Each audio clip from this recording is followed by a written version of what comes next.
Assalamualaikum warahmatullahi wabarakatuh. Bagaimana kabar anak-anakku semua? Mudah-mudahan dalam keadaan sehat dan semangat belajar ya. Oke, pada kesempatan kali ini nanti kalian akan praktek. Ada dua praktek yang akan kalian laksanakan, yaitu satu mengenai titik berat benda, yang kedua adalah tentang kesetimbangan benda tegar ya.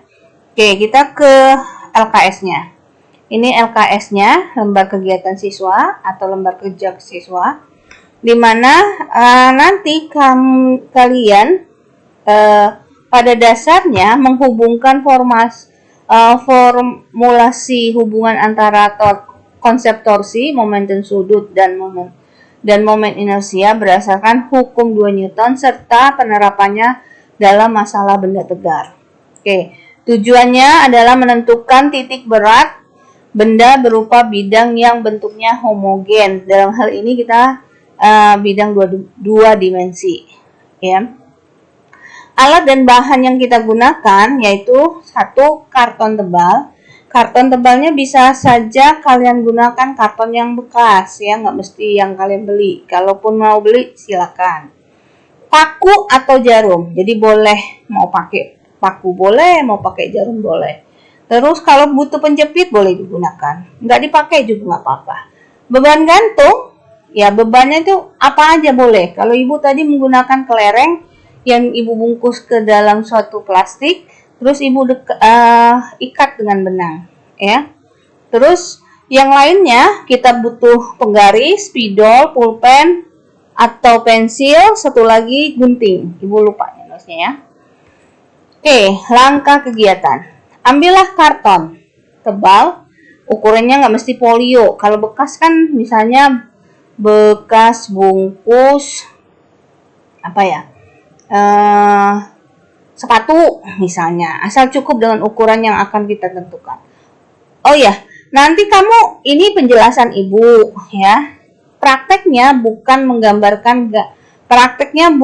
melakukan praktek pada gambar ini. Ya, nanti ada tugasnya. Ini hanya contoh dulu ya.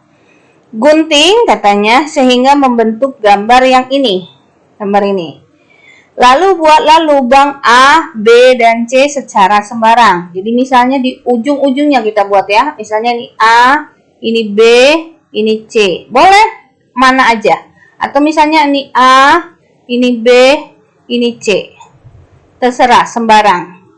Lalu di titik-titik tersebut, misalnya A dulu ya, A dulu. Kalian gantungkan bandul yang sudah kamu buat dengan tali yang cukup ketika digantungkan. Ingat, namanya digantungkan itu pada bidang horizontal, bukan vertikal ya.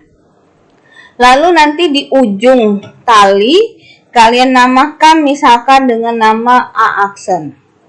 Untuk titik ulangi percobaannya untuk titik B, misalnya titik B-nya di sini, nanti dapat B, gantungkan tali di ujung tali, kalian namakan titik B aksen. Ya. Lalu nanti ulangi lagi dengan titik C sehingga didapatkan C aksen. Oke.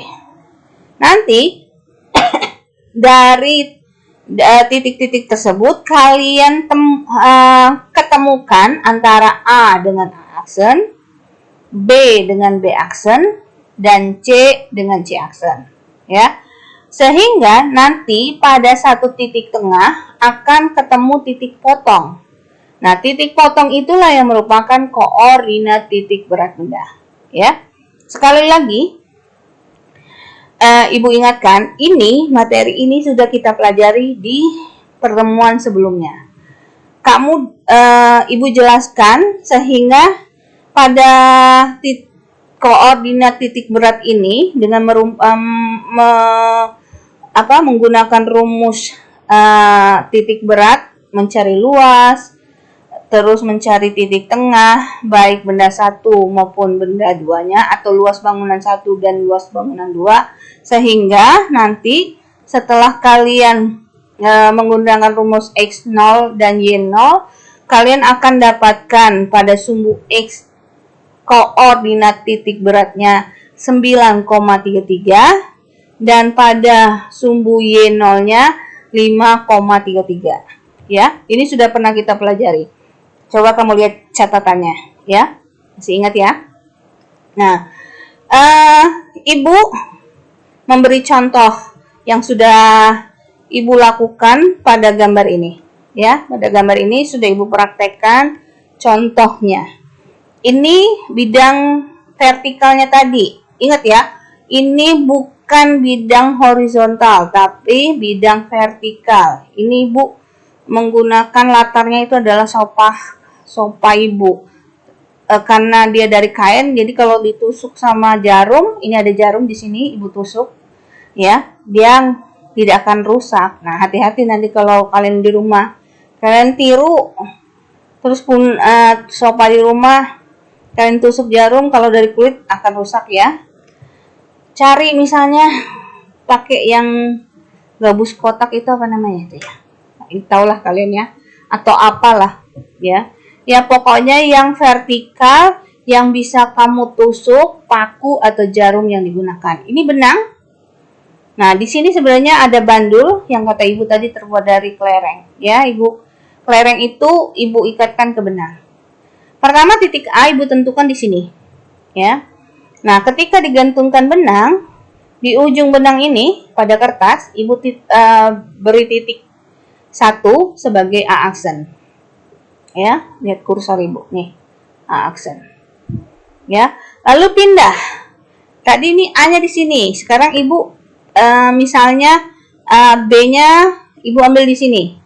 B-nya ambil di sini. Nih, gambar kedua. B-nya ke sini, sama Ibu gantungkan jarum, Ibu tusukkan jarum sehingga bandulnya menggantung. Benangnya di ujung benang Ibu namakan B aksen. Ya. Lalu satu lagi tadi di sini, terus tadi kalau di sini Ibu ngambil C-nya. C aksen. C aksen sama sehingga C terus didapatkan C aksen. Oke. Nah, A dengan A aksen, kalian dengan bantuan penggaris dan spidol, kalian hubungkan garis seperti ini. Ya. B dengan, ini bukan B aksen ya, tapi B ini kecoret sama Ibu. Ini B dengan B aksen dengan bantuan penggaris dan spidol. Oke. Terus C ke C aksen. Ya, sehingga di suatu titik kalian akan dapatkan titik potong. Ini karena Ibu nggak teliti, titik potongnya nggak ketemu benar. Nanti kalian Ibu harapkan lebih teliti ya. Nah, sehingga titik potong ini kan sesuai dengan gambar soalnya nih. Gambar soalnya mana, kita lihat dulu nih. Ya. Oke. Kalian ukur, ini kan titik 0,0-nya.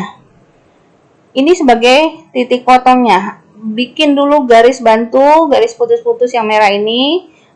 Nanti ketemu di sumbu X dan sumbu Y.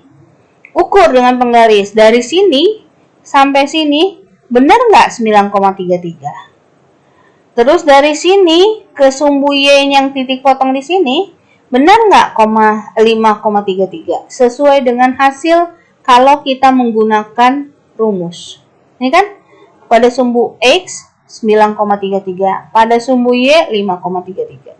Kalau benar, berarti kita sudah mendapatkan atau kalian sudah mendapatkan koordinat titik berat melalui praktek. Oke ya. Kalau melalui rumus perhitungan, ya ini tadi ya yang sudah kita pernah pelajari. Ya, PR-nya ini menentukan letak titik berat bangun berikut terhadap alasnya. Ini PR kalian, sudah pernah kalian kerjakan. Nah, Ibu ambil satu nilai pada Google Classroom. Ini tulisan salah satu siswa 11 MIPA. Dia mendapatkan bahwa dari gambar ini hasil koordinat titik berat dari titik O adalah 15,23,33. Jadi 15 itu pada sumbu X, 23,33 itu pada sumbu Y. Ingat ya, koordinat titik berat itu dimulai dari X dulu baru Y. Jadi pada sumbu X datar, itu atau horizontal itu 15, pada sumbu Y vertikal itu dapatnya 23,33. Nah, gunakan cara seperti yang tadi sudah dijelaskan. Oke, ya. Nah, nanti ya kalian buat video durasi pendek aja. Kalau bisa di bawah 1 menit atau di bawah setengah menit. Ukur 15-nya ya dari titik seperti yang gambar ibu ini, seperti ini persis sama seperti ini. Maksudnya ada titik potong A ke A aksen, B ke aksen, C ke C aksen sehingga dapat titik potong yang ini. Ya. Nih. Ya, makanya gambarnya harus jelas. Oke. Nah, nanti bikin video kecil sedikit aja pakai penggaris. Jadi seolah-olah contoh yang di sini aja. Seolah-olah di penggarismu itu lagi ngukur dari sini ke sini sekian, 15 tadi ya. Dari sini ke sininya sekian, 23,33 tadi. Ya, pakai penggaris. Ya, sebentar aja. Jangan lama-lama videonya. Ya, durasinya cuman untuk menunjukkan bahwa hasil kamu itu benar. Paham kan? Oke.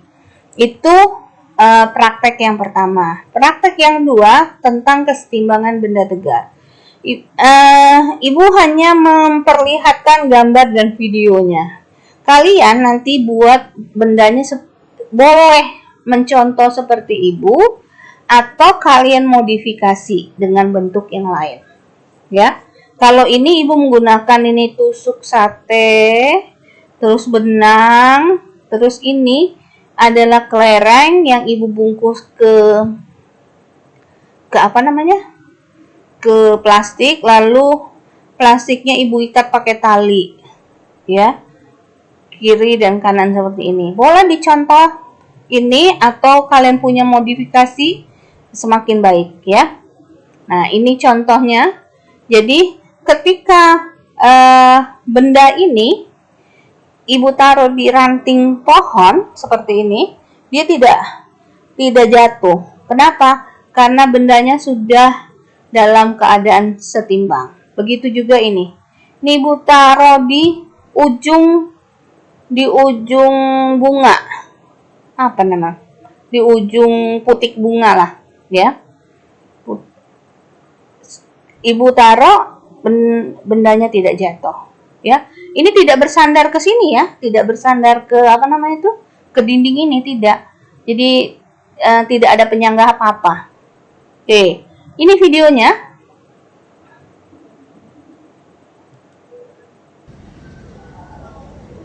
Coba ibu beri gaya ya, ibu goyangkan.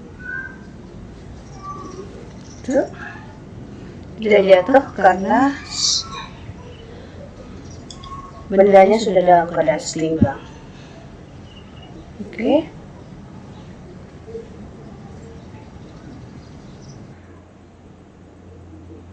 Tuh, dalam keadaan seimbang ya. Coba bayangkan. Jadi walaupun sudah bergaya, karena benda itu dalam keadaan seimbang, maka dia tidak akan jatuh. Itu ya, jadi ada 2 tugas. Nah, tugas yang kedua juga dalam bentuk video sudah jadi aja pokoknya ya. Sudah jadi, terus kalian praktekkan seperti contoh ibu tadi dalam bentuk video. Kalau gambarnya nggak usah ya, dalam bentuk video. Nah, nanti hasilnya harus kamunya yang seperti ibu praktekkan ini. Kamunya ini kamunya yang lagi pegang benda yang kamu buat ini, ya. Satu lagi, apa tuh? Kamu letakkan di salah satu ranting pohon, ya. Lalu kamu beri, pokoknya persis sama seperti ini, ya. Tapi bendanya bisa kamu modifikasi. Kalaupun kamu mau persis sama kayak gini juga nggak apa-apa, ya. Videonya pendek aja ya. Oke, paham ya? Baiklah, pada seimbang ya, goyangan. Jadi walaupun ini sudah diberi gaya, karena dalam keadaan seimbang, maka dia tidak akan jatuh. Oke, ya itu praktek kita. Ada 2 praktek, silakan kalian kerjakan. Waktu yang ibu berikan itu karena kita classroomnya setiap hari Kamis, jadi Rabu depan paling lambat sudah kalian kumpulkan videonya. Jadi ada 2 video ya. Ingat durasinya jangan panjang-panjang, karena banyak yang mesti ibu lihat kan. Oke, demikian pembelajaran kita hari ini. Semangat membuat praktek, ada 2 praktek ini ya. Mudah-mudahan hasilnya ibu harapkan lebih bagus dari yang punya ibu. Oke, ibu akhiri dengan Assalamualaikum warahmatullahi wabarakatuh.